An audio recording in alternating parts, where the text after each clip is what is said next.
राम, लक्ष्मण और सीता चित्रकूट में हैं।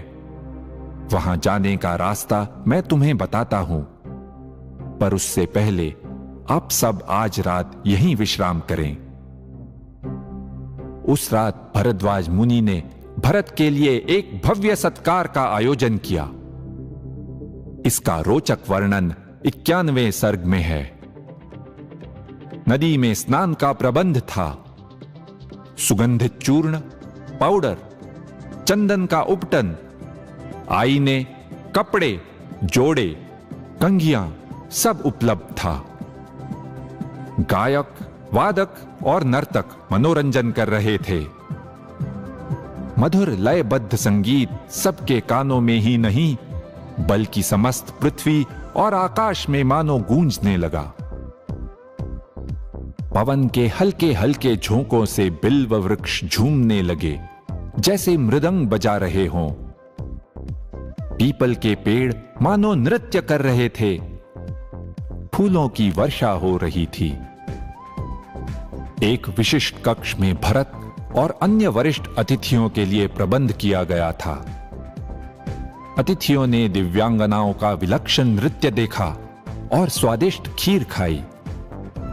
भरत ने आतिथ्य को आदरपूर्वक स्वीकारा, किंतु वे एक पल भी भूले नहीं कि वे यहां किस हेतु से आए हैं। वे सदैव श्री राम के बारे में ही सोचते रहे। इसलिए उनके लिए रखे गए सिंहासन पर भी वे बैठे नहीं। उन्होंने सिंहासन को प्रणाम किया, जैसे श्री राम ही वहां बैठे हों। फिर वे मंत्रियों के बीच जा बैठे। बाहर महिलाएं खाना परोस रही थीं। उन्होंने बुलाया, सुराम सुरापाह पिबत पायसंच बुभुक्षिताः मासानि च सुमेध्यानि भक्ष्यन्ताम यो यदिच्छति।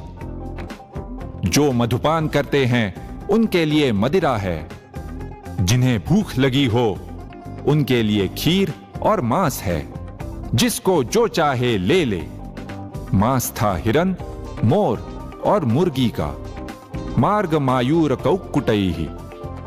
अनेक सैनिकों ने, खास करके पैदल सैनिक, घुड़सवार और हाथी सवारों ने बहुत मदिरा पी ली।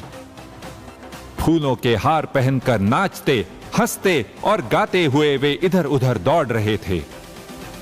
वे बोले, नैवायोध्याम गमिष्यामो न गमिष्याम दंडकान। अब हम अयोध्या नहीं जाएंगे, दंडकारण्य भी नहीं जाएंगे। ये जगह तो स्वर्ग है।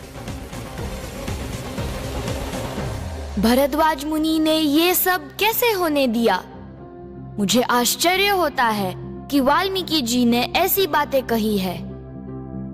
भरद्वाज मुनि स्वयं तो ज्ञान की खोज में ऋषियों का व्रत नियमबद्ध जीवन ही बिताते थे, किंतु वे ये भी जानते थे कि समाज के विभिन्न वर्गों की जीवन प्रणाली अलग अलग होती है और वे अपने अतिथियों पर कोई एक आदर्श थोपना नहीं चाहते थे। और वाल्मीकि जी तो जो हुआ, जैसे हुआ, उसे ही बताते हैं। इस सत्कार के अंत का वर्णन भी इस प्रकार करते हैं। स्रगुत्तमाः पृथक विकीर्णाः प्रमर्दिताः। सुंदर फूल मालाएं कुचली हुई इधर उधर बिखरी थीं। और मदिरोत्कटा नराः। सैनिक मदिरा के नशे में उन्मत्त हो गए थे। कुछ बातें कभी बदलती नहीं। इति ह आस। ऐसा ही हुआ था।